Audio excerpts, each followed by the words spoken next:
The 5.8 gigahertz frequency band has been the main frequency band that's used to transmit video for pretty much the entire history of FPV. But it's not the only frequency band that you could possibly use. You can transmit video on any frequency band that you have, well, two things. Number one, that you can legally use, and number two, that you have the technology of video transmitter and receiver that can transmit on that band. So today, we're going to look not at the 5.8 gigahertz frequency band, but at the 3.3 gigahertz frequency band. And we're going to talk about the advantages of a lower frequency band, the disadvantages, and yes, we're going to put it out and we're going to fly it and see just how that theoretical stuff holds up in real life. And we're going to ask the question, is this even legal? Why aren't we all doing this if it's better? I'm Joshua Bardwell, and you're going to learn something today. Here's why going to a different frequency band could be such a big deal. Lower frequencies transmit better. The analogy that I like to use is when your neighbor is playing loud music in the apartment next door, do you hear the bass or do you hear the treble? The treble gets blocked, the bass travels. And that's not just a question of penetration through the walls. If you think about hearing like a music festival miles away, you don't hear the treble, you hear the bass. Lower frequencies transmit better, and that's true of audio, and it's also true of RF. Key caveat, all else being equal, LS is not always equal, but in theory at least, we should be able to get much, much further range by using a lower frequency band. In fact, 5.8 gigahertz is kind of terrible for long distance. It's amazing that we do as much as we can with such a really high frequency. How much difference does 5.8 gigahertz to 3.3 gigahertz actually make? Same transmit power and same antenna gain, and you just want to know the effect of raising or lowering the frequency. All you have to do is take the ratio of the two frequencies, 5.8 gigahertz divided by 3.3 gigahertz, or the other way around. And what you get is that 3.3 gigahertz gives you about 1.75 times the range, 75% more range. If you go 1 kilometer on 5.8 gigahertz, you'll go 1.75 kilometers on 3.3 gigahertz. Now, that is a purely theoretical number, which makes a lot of assumptions that in the real world may or may not hold. But that's a pretty substantial increase in range, especially when we're talking about 3.3 freaking watts. And that number actually only gets better when you start taking into account obstacles. That number assumes complete open space with no obstructions. 5.8 gigahertz is actually pretty bad at dealing with obstructions. It bounces and reflects in really awkward ways, whereas lower frequencies tend to be more likely to just pass through or sort of bend around obstacles. Long story short, 3.3 gigahertz starts at about a 75% gain compared to 5.8 gigahertz, and then only gets better the more complicated and obstructed your environment is, at least in theory. Now, it turns out that that's pretty much the only advantage of 3.3 gigahertz. Well, there's one more. The other advantage of 3.3 gigahertz is probably nobody else is using it. So if you've ever gone to an event and the whole 5.8 gigahertz band is just slammed with everybody pot flying, everybody stomping on each other, crashing, and if you're down at 3.3 gigahertz, nobody else is going to be there, and then everything is going to be just yours for the taking. Of course, no one will be able to spectate on your channel either and see your awesome exploits, but maybe you do or don't care about that. Frankly, I think if you're using 3.3 gigahertz, you're probably not thinking about typical freestyle flying with your buddies, although I guess you never know. Now, pretty much everything else about 3.3 gigahertz is a downside, and we should start with the sheer size of the video transmitter. This is a 3.3 gigahertz 3-watt video transmitter. It is the GEP-RC Maton 3.3G. I went with GEP-RC for this, and by the way, I did buy all this stuff out of pocket. GEP-RC didn't send it to me. I went with GEP-RC because they have a fairly robust line of 3.3 gigahertz hardware, and they're a well-known vendor.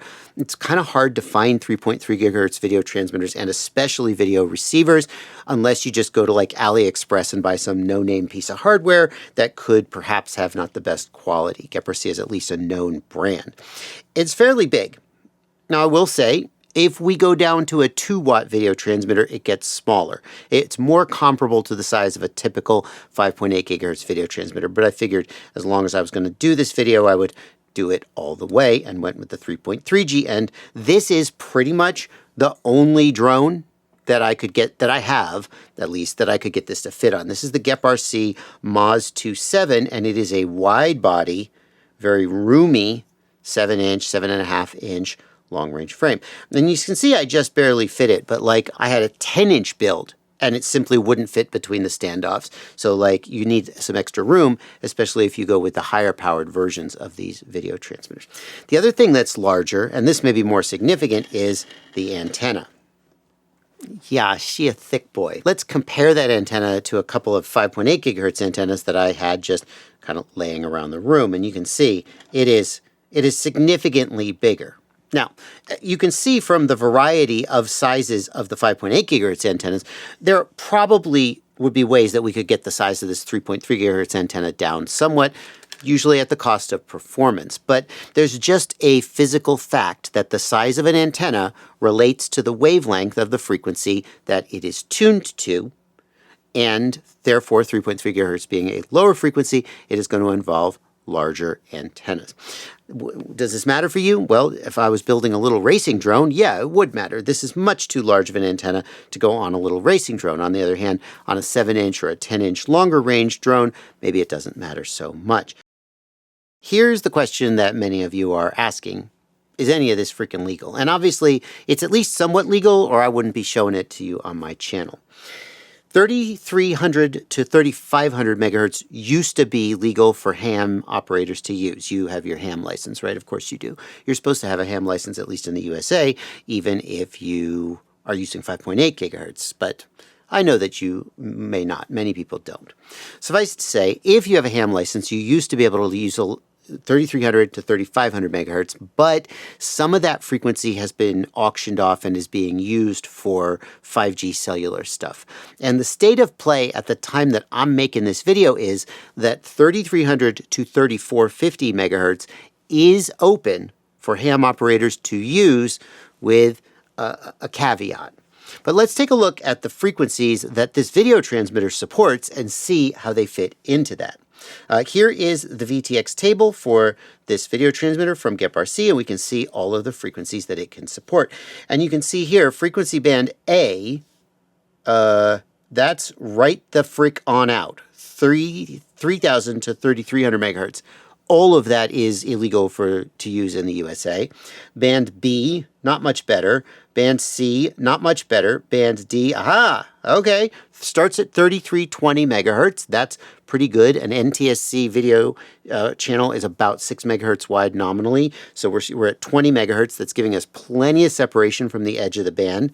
And it goes from 3,320 up to, 3,470 and 3,495. Those top two channels would not be legal to use in the US because they're above 3,450. And then band E, 3,310, 3,330, all good. Oh, that's even a little closer to the edge, but that's still probably okay. We got a 10 megahertz separation from the edge of the band. It's a 6 megahertz channel. We got 4 megahertz of extra spacing there. That's good. Up to, 3,455 and 3,480. So it looks like, at least given how GHz is breaking out these channels, bands D and E are okay for us to use, but we cannot use the top two channels. There are two concerns with the legality. The main concern is that this frequency band is used by, among others, the military for radiolocation. And so this is not just like a theoretical, somewhere in the world, somebody might be using this frequency band for something. I hope you don't interfere with them. This is actively used by the military and other people. And if you are in an area, like specifically near a military base, I guess, maybe near an airport, I'm not 100% sure, there are going to be lots of places in the world where these frequencies are actively in use and where it would be noticed if you were stepping on this band. Now, the rules say that ham operators are allowed to use these frequencies, as long as they do not cause harmful interference to the primary users of the frequencies. And I guess for me, the big question is, number one, how do you know if someone's using those frequencies? Well, I guess you pull out a spectrum analyzer. Like I've got a little $200 tiny SA spectrum analyzer. I could put that spectrum analyzer on 3.3 gigahertz and I wouldn't see any transmissions down on the ground, probably, unless I was like right near the airport. It would look clear. And then when I put my drone up in the air, suddenly maybe it would be stomping on somebody because now its transmissions are going further. I don't know how you would address that question. But assuming that you're in an area where you're not interfering with anybody, you're just in the middle of nowhere. The other concern is that this frequency band is going to be auctioned off for cellular use in the future. And when that happens, you will no longer be able to use it. So today, you can buy this hardware and you can use it legally, and at some undeterminate point, at some point in the future, that will cease to be true and all of this equipment will no longer be legal to use. And if you chose to keep using it anyway, you would be like stomping on the cellular networks, and that tends not to go well, although, and again, maybe it just tends to kind of like... All that being said, there's a fair chance that this is completely legal for many of the people watching this to do. Like, not even like a wink wink. It's just legal. There's one more downside of 3.3 gigahertz, and that's that nobody makes a goggle with a 3.3 gigahertz receiver built in, at least not yet. But at least as far as today, you're going to be buying a standalone receiver like this. This is the GEP-RC Maton 3.3 gigahertz VRX. You're going to be buying a standalone receiver, and you're going to be mounting it somewhere, powering it separately, and it's going to output from itself via just a 3.5 millimeter plug, and it's going to need to go into the AV input on a set of goggles or the composite input on a display. So you're going to need something that has that kind of input. Most FPV goggles do have the ability to take that kind of input. With all that being said, the only thing to do is to go outside and fly it and see how its real-world performance actually holds up. But before we do that, I got to pay the bills. Would you please consider joining my Patreon right now at the link in the video description below? I have always operated on the theory that if I just make good, valuable content that people want to see, that helps them solve problems, that helps educate them, and gosh, maybe even entertains them, then they will take care of me in exchange, and that has always worked out so far. But in order for that to keep working out, a small percentage of you have to decide right now that this is the video, you've seen enough, I've earned it, go down there, click the link, and subscribe. You can subscribe for less than the cost of a set of props. Less than the cost of a set of props once a month. And if enough of you do that, I can keep doing this. So far it's worked out, and I would love for it to keep working out. Thank you so much. Let's establish a baseline by doing a flight on 5.8 gigahertz. You can see here I've got an Omni antenna on my goggles. I would normally use a patch antenna for real-world flying, but I've only got an Omni antenna for 3.3 gigahertz. I actually do have a patch, but it's a big honking patch. So we'll try and get a little bit of an apples-to-apples comparison by using an Omni for both, and that'll take the directionality of my head out of it. And this is the TBS Unify Pro 32 a video transmitter, and so it is at 3 watts. Well, actual output power is, I've measured it around 2.6 watts. It varies depending on channel, and by the way, we are on channel race 1, and typically lower channels give a little bit more power in 5.8 gigahertz than higher ones, so we'll be closer to that 3 watts. So we're trying to get as much of an apples to apples comparison as we can, but obviously this is the real world. Here we go. And I'm going to do what for me at this point is a pretty standard route when doing video transmitter testing. I'm going to stand right here and face this exact direction, and I'll do a little loop around my property, around the fence line. At 3 watts, this may not, we may not experience much at all. When we go behind the house here, we should see some breakup, because you can see there I am back at my house up on the porch. So I had a little bit of an obstacle there. And here we'll go through the sort of behind the barn area, and we've got an obstacle between me and the drone, including like my whole house and the barn. We'll come out here, and we'll just come around this away, and we'll come over here, we'll drop down, and we'll finish that loop. We didn't see a lot of breakup there, did we? No, we didn't. So then I will go out and I will fly down the road a little ways. And again, I'm not going to move my head. I'm not going to change a single thing. We're just going to see how we do. I I don't know. I've never done this without a patch antenna, so I'm not sure how far I'm going to get. I'm not going to try and push it till I get breakup, or till I lose video.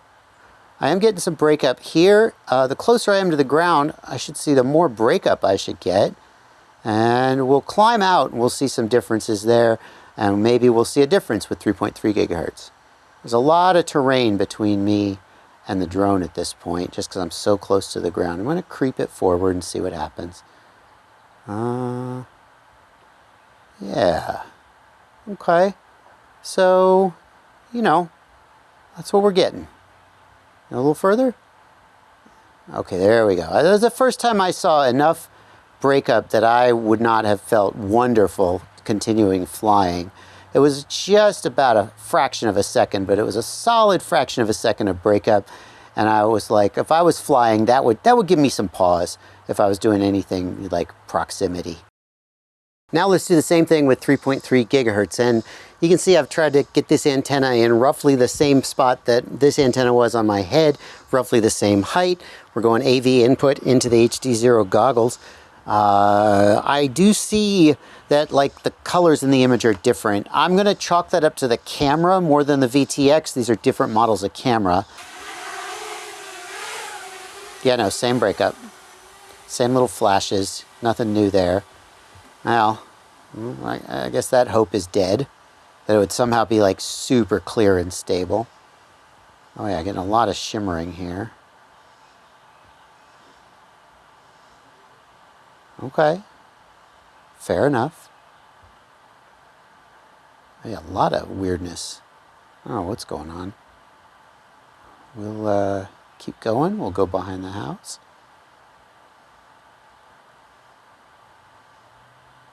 Is it better? I mean, I'll have to look to see for sure. Like, I'll have to look at the, you know, in editing, I'll have to look at them side by side. But I'm not sure that was better. Oh, yeah. This is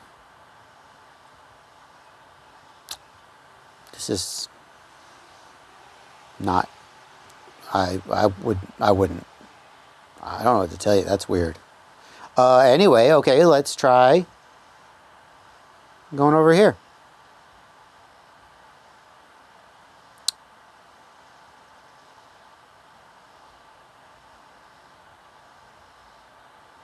Stay close to the ground.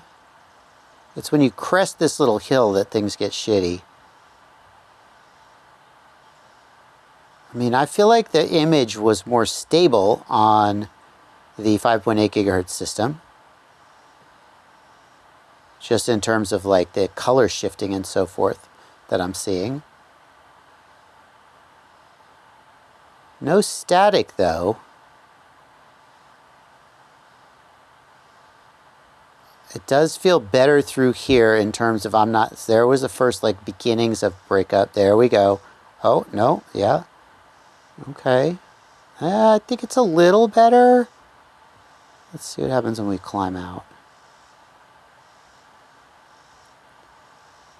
Yeah. Oh. This is solid. It was also solid on 5.8.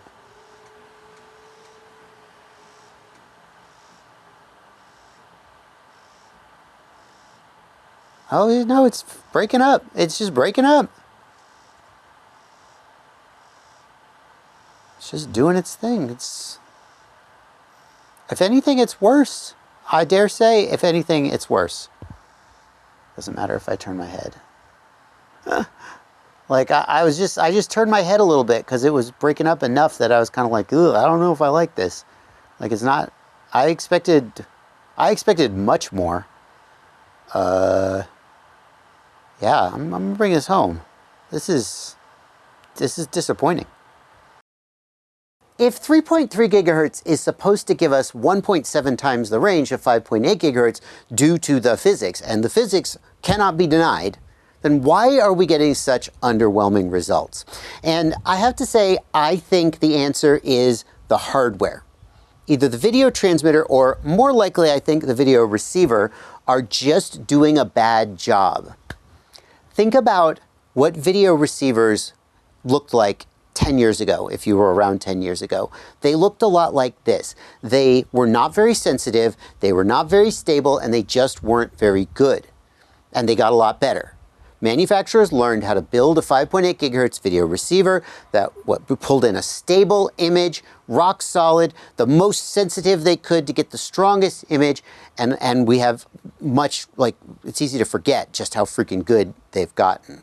I think we've essentially just gone back in time 10 years and have a shitty video receiver, is my guess, is the receiver, could be the video transmitter. We have shitty hardware, and the 1.7x multiplier from 3.3 gigahertz is just not enough to make up for the shitty hardware. But wait, the video's not over. What if we went even further? What if we put a 1.2 gigahertz video transmitter in the air? Because 1.2/1.3 gigahertz is another frequency band that is legal to use. In fact, in some ways, it's more legal to use than 3.3 gigahertz. And instead of a 1.7x multiplier, we get a 5x multiplier. Everybody I know who flies 1.3 gigahertz is like, oh, it's so clear, it's so solid. We're going to find out if that's true. But first, we got to go back inside and talk about the legalities and the technical sort of gotchas that come with that frequency band. Let's start by talking about the legality of this band. And the good news is that in the United States, at least, it is completely legal to use at least a small portion of this band. And unlike the 3.3 gigahertz band, where eventually it's going to be given to cellular operators and you won't be able to use it anymore, the 1.2/1.3 gigahertz band, again, at least a small slice of it, is explicitly allocated for amateur radio use. Ham operators are not the primary users on the band. That's often the case for this type of band, but as long as they are not causing harmful interference to the primary users, which are, I don't know what they are, radio location, government, something, as long as you're not causing harmful interference to the primary operators, you're good to go. And there is no indication that this band is going to be suddenly taken away, at least at the time that I'm making this. So that's the good news. The bad news is there's not a lot of room for you to work with. Take a look at this video transmitter. This is the GEP-RC Maton 1.2 gigahertz 2-watt video transmitter. And the channel allocations are printed on the side, going all the way down to around 1000 megahertz and all the way up to just a little bit over 1300 megahertz, actually almost 1400 megahertz.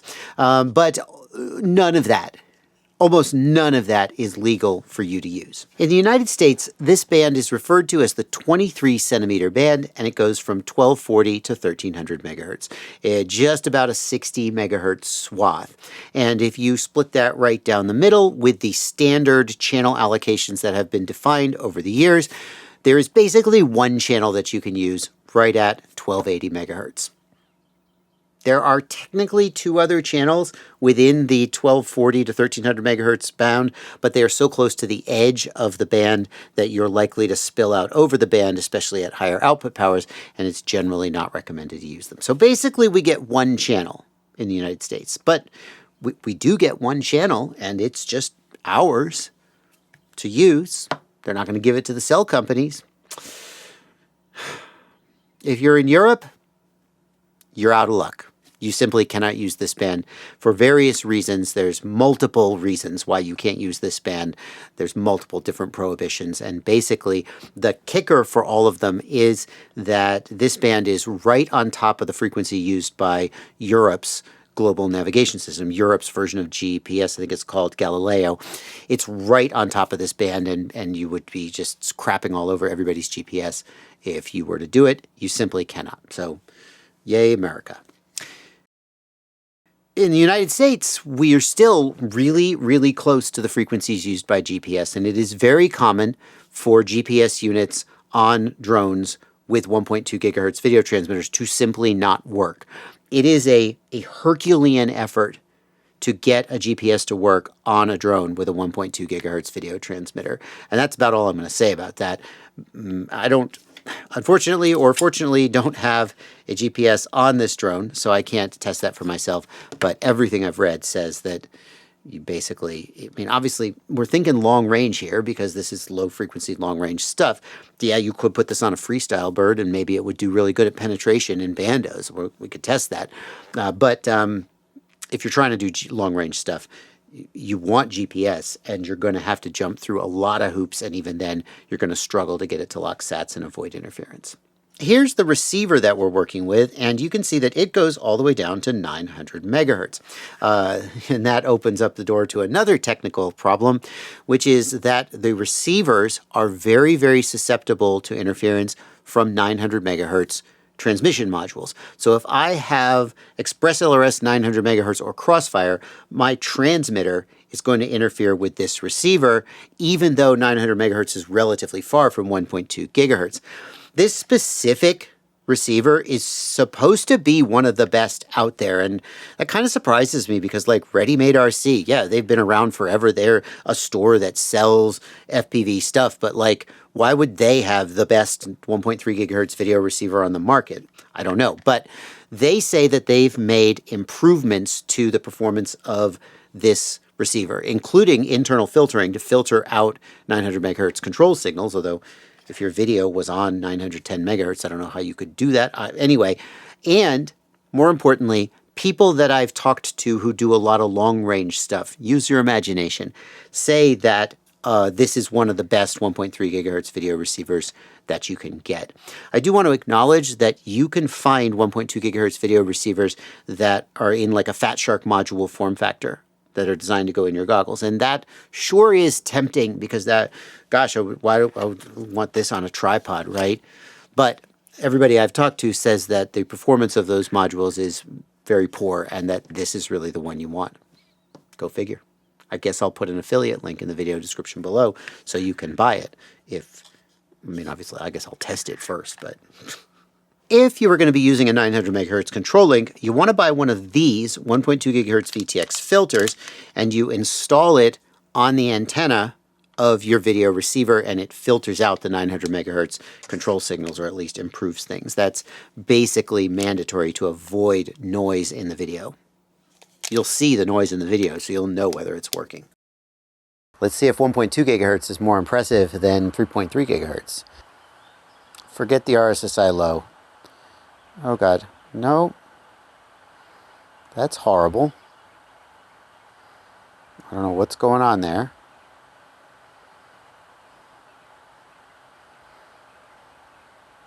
Sheesh. That's horrible.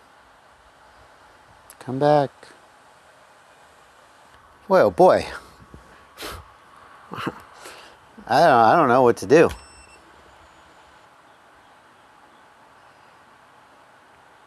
I mean, I can't really fly like this.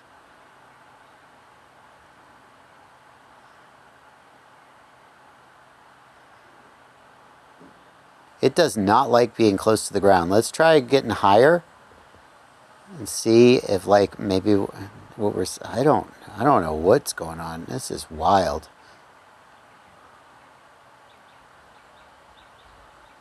The trees?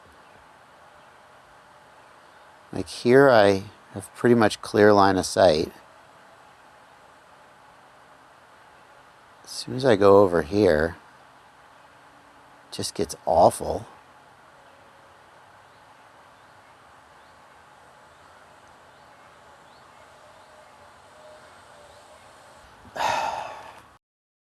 This video did not go how I thought it was going to go.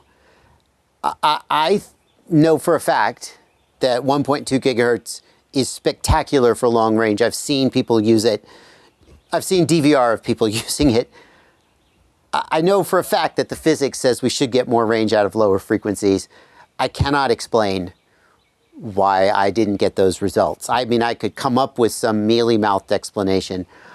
And I hoped to show you guys, hey, we could use these channels. They're legal. You spend a little bit of money. Maybe it's right for you to go to these other frequencies. But I think the takeaway of this video is actually, it's not that simple. Like, I'm a reasonably intelligent guy. I did a lot of research. I clearly didn't do enough research because, again, it is possible to use this stuff, and I don't know why it's not working for me, but it can be done. So the takeaway is, if you're thinking, hey, I can use these frequencies, all I have to do is go buy a video transmitter and a receiver and plug it in, and then la-di-da, it'll be just like it was, but better. Apparently, it's not that simple, and that, I suppose, is the takeaway of this video. I'm gonna keep working on this. Now I have a freaking bone to chew on, and I gotta figure out, why isn't it working? How do people make it go? And perhaps I'll make content about that. But that's gonna do it for this video.